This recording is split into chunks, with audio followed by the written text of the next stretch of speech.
तो लेकिन सोचने वालों ने ये नहीं सोचा भाई नवाज शरीफ के खिलाफ कुछ और नहीं मिल रहा, भाई कुछ मिले हैं तो नहीं मिला, चलो इसको बेटे से तनख्वाह लेने पे फारग कर दो। तनख्वाह नहीं ली, इसको फारग कर दो। किसी मुल्क में ऐसा होता है? अगर होता है तो यार बताओ। ये पहली मिसाल पाकिस्तान ने कायम की है। पाकिस्तान ने कायम की कि अपने मुल्क के वजीर आजम को अपने बेटे से तनख्वाह ना लेने पर फारिग कर दिया। नवाज शरीफ था, डॉलर 104 रुपए पे था। नवाज शरीफ था, सब्जियां 10-10 रुपए किलो मिलती थी। नवाज शरीफ था, रोटी 4 रुपए की थी। बिजली के बिल लोग हंसी खुशी अदा करते थे और बिजली आ भी रही थी। पाकिस्तान के अंदर गैस भी आ रही थी। पाकिस्तान के अंदर हर चीज की माशाल्लाह फरावानी थी और लोग तनख्वाहों में गुजारा भी करते थे और बचाते भी थे पैसे अपने बच्चों की शादियों के लिए, बेटियों के हाथ पीले करने के लिए। ये वो जमाना था 2017 जब इस मुल्क के ऊपर तलवारों से, कुल्हाड़ियों से वार किया।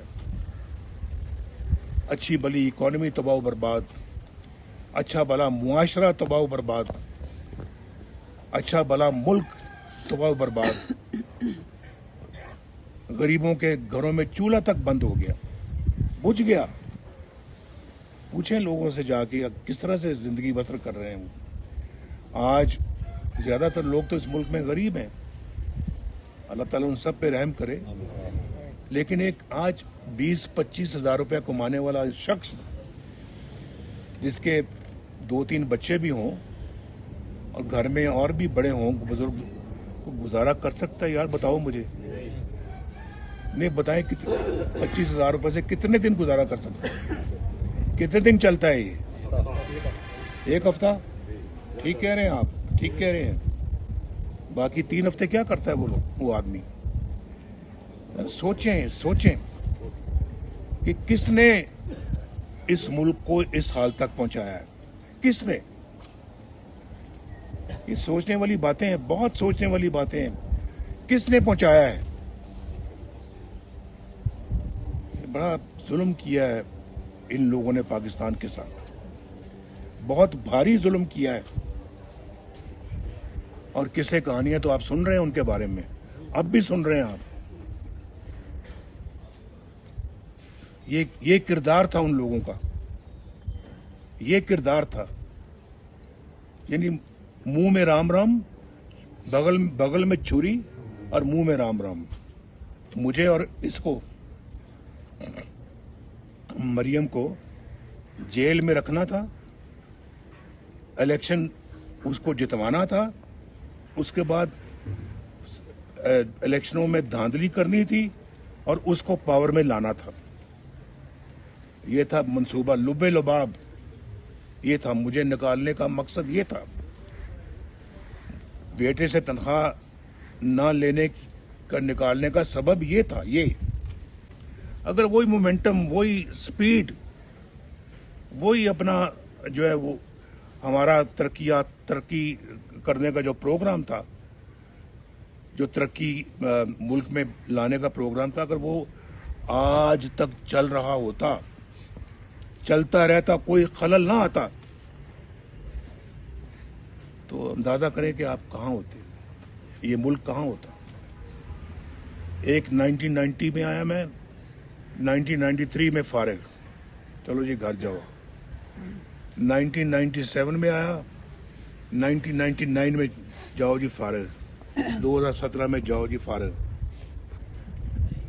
बाबा इस तरह से मुल्क नहीं चलते। एक घर नहीं चलता, मुल्क क्या चलेगा? मेरी बातें आपको समझ आ रही है, नहीं आ रही? अगर मेरी बातें समझ में आ रही हैं तो पूरी कौम तक ये पैगाम पहुंचाओ ये पैगाम। इस हंसते बसते मुल्क को हमने खुद उजाड़ा है, अपने हाथों से उजाड़ा है। यही तो दुख है कि हम सबक नहीं सीखते। हमने कोई सबक नहीं सीखा, इसलिए आज देखें हमारा ये हाल है। हमें इस वक्त दुनिया के तरक्की याफ्ता मुल्कों में होना चाहिए था। हम तरक्की जो पस्तरीन ममालिक हैं तरक्की के हवाले से, हम उनमें शुमार होते हैं। आज उनमें बड़ा दुख होता है जी, ये सारी बातें याद करके सुना के बहुत अफसोस होता है। बहरहाल अल्लाह ताला करे कि हम अपनी इस्लाह करें और अल्लाह करे कि हम अपनी गलतियों से सबक सीख कर अपना मुस्तकबिल अच्छा करें। लेकिन ये किरदार अपनी हमारी कौम को अदा करना है। मैं किसी ओहदे या लालच, ओहदे या किसी हुकूमती या ओहदे के लालच में ये बात नहीं कर रहा, बिल्कुल नहीं कर रहा। अल्लाह ताला ने मुझे बहुत नवाजा है, बहुत कुछ मुझे अपना अता फरमाया है। माजी में 3 मरतबा अल्लाह ने मुझे वज़ीर आज़म बनाया। अल्हम्दुलिल्लाह कोई लालच नहीं है, कोई मफाद नहीं है। बस अब तो यही है कि अल्लाह ताला इस कौम की तकदीर बदल दे और इस कौम का मुस्तकबिल अच्छा करे अल्लाह जी। तो बहुत खुशी हुई जी मुझे आपसे मिलकर, ये चंद बातें कहने का मौका भी मिल गया। भैया जी, आप सबको आज यहाँ देखकर मुझे बहुत अच्छा लगा और इससे भी ज़्यादा खुशी मुझे ये हुई कि मियाँ साहब आप सब लोगों से इतने साल के बाद दोबारा मिले। मेरा इनसे प्यार है। यही कहने लगी थी। बाकी बातें तो सब कर दी मियाँ साहब ने, लेकिन एक बात मैं ज़रूर कहना चाहूँगी कि 4 साल जब ये मुल्क से दूर रहना पड़ा, खुशी से आपको पता है कि जो इस मिट्टी से जिसने जन्म लिया, जिसने इस मिट्टी की खिदमत की, जिसने इस मुल्क को अल्लाह के फजलो करम से रहने वाले वक्त, आने वाले हर वक्त के लिए एटमी ताकत बना के महफूज कर दिया, अल्लाह ताला ने ये खिदमत इनसे ली। तो अगर सही मायनों में पाकिस्तान का कोई लीडर जिसको हम ये कह सकते हैं कि वो इस मिट्टी का बेटा है, तो वो ये हैं। ये मैं इसलिए नहीं कह रही कि मेरे वालिद हैं।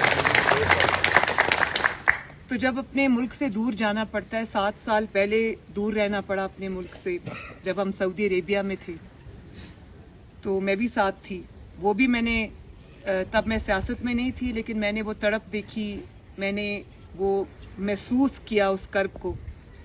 इस बार भी जब 4 साल ये बाहर रहना पड़ा, तो एक चीज़ मैं ज़रूर बताना चाहूँगी और वो ये है कि बार बार वो मरी के जो वीडियोस थी, क्लिप्स थे छांगला गली के, मरी के, ये बार बार मंगवा के अपने फ़ोन पे अक्सर देखा करते थे। तो उस वक्त मुझे ये पहले भी पता था। हमारा घर, इन्होंने सही कहा कि मरी भी मेरा घर है। मैं तो जब से होश संभाला, यादाश्त मेरी जब तक जहाँ तक जाती है, मैंने यही देखा कि जो हमारी गर्मियों की छुट्टियाँ होती थी वो हम मरी में गुजारते थे। मेरे दादा का यहाँ पर पुराना एक घर था पहले, तो वहाँ पर हम रहते थे, अपनी वालदा के साथ आते थे, ये काम करते थे, वीकेंड्स पे आ जाते थे, तो हम अपनी वालदा के साथ यहाँ रहते थे। तो ये मोहब्बत मेरे अंदर भी ट्रांसफ़र हुई है। और मैं कल इनसे कह रही थी कि अगर अल्लाह ताला ने मौका दिया तो मरी की तकदीर हमें बदलनी चाहिए। मेरी बेटी कुछ महीने पहले हम यहाँ पर छांगला की तरफ जा रहे थे, तो मेरी एक छोटी बेटी, उसकी थोड़ी तबीयत ख़राब हो गई, तो रास्ते में हमें रुककर वो रेस्क्यू 1122 को बुलाना पड़ा। और उस वक्त मुझे ये एहसास भी हुआ कि ये जो इर्द गिर्द के इलाके हैं, यहाँ पर अगर कोई खुदा न खास्ता बीमार हो जाए या कोई इमरजेंसी हो जाए, तो कितना इन लोगों को बेबसी का उस वक्त सामना करना पड़ता है। जब जाहिर है रास्ते क्योंकि दुश्वार हैं, पहाड़ी इलाका है, तो रेस्क्यू टीम्स को भी पहुंचते देर लगती है। और अगर किसी के पास कन्वेंस हो भी, तो वो भी अस्पताल तक पहुंचते इतना टाइम लग जाता है। तो ये कल मैं इनसे बात कर रही थी कि ये इस आप सबकी आसानी के लिए हमें ये चीज़ यहाँ पर करनी चाहिए।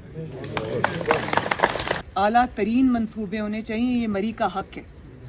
और इंशाअल्लाह ताला जो मियाँ साहब की मोहब्बत है मरी से, वो इंशाअल्लाह ताला अगले 5 साल में मेरा ख्याल है कि पूरी कौम को नज़र आएगी, आनी चाहिए। बस मैं इतना सब कुछ कहूँगी। आप सबसे मिलके आज मुझे बहुत खुशी हुई है जी।